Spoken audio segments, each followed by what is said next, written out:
is there a reason why you're gravitating towards Guilds versus a Gibson or a Martin or something like that? I grew up in Philly and I live in New York, and those guitars, Guilds, pop up all the time. They're all over that area because of where the factories were.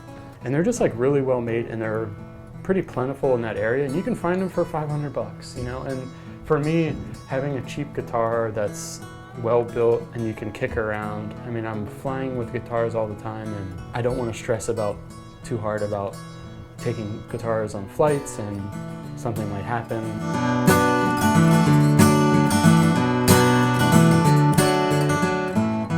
I mean, you're making this your own. I mean, every time I've seen you play, you've been playing one of these Guilds, you know, so it's kind of become your thing in a way, right? Yeah, it has become my thing. I mean, lately I've been thinking about other guitars, but like I said before, I really trust these guitars, and they're really well made, and they're not that expensive. Yeah.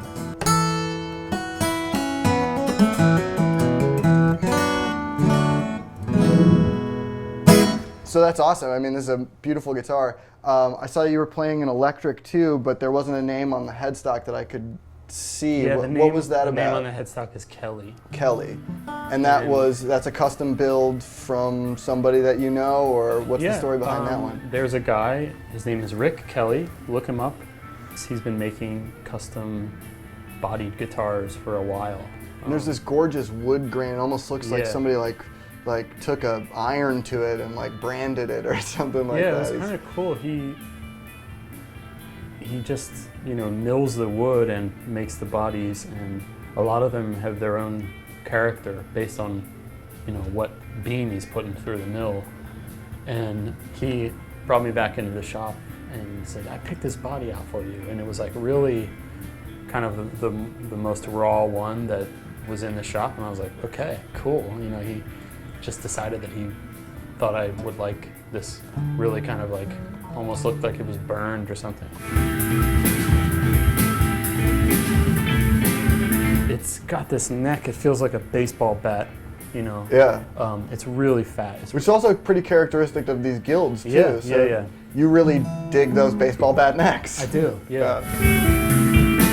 Yeah, I mean, it's the first kind of really nice instrument that I bought. And to have somebody like build what you want to spec with really good materials, really carefully wound pickups. I mean, it's like everything is there and it's yours and it's new and you can kind of grow into it. I don't know, I feel like that's pretty awesome. And also, I think it's awesome to support people who are doing that kind of thing.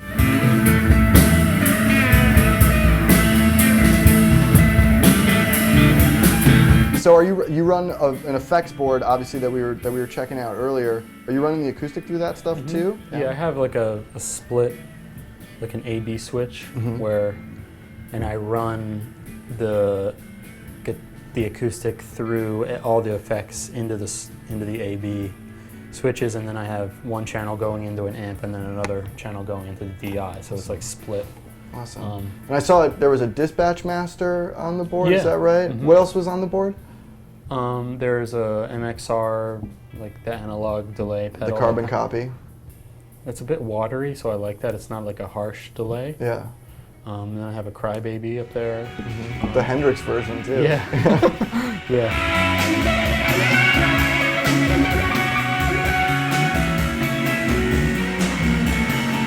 All the things that I have going on in the pedal board are pretty subtle. So I leave a bunch of the things on, and then for extra subtle effects, like if I'm going to do a lead, I'll just hit like the extra fuzz boost and maybe the other delay. Well, sweet man, you have some sweet gear. Thank you. We really appreciate the time. Thanks a lot. And geeking out with us a little bit my here. pleasure.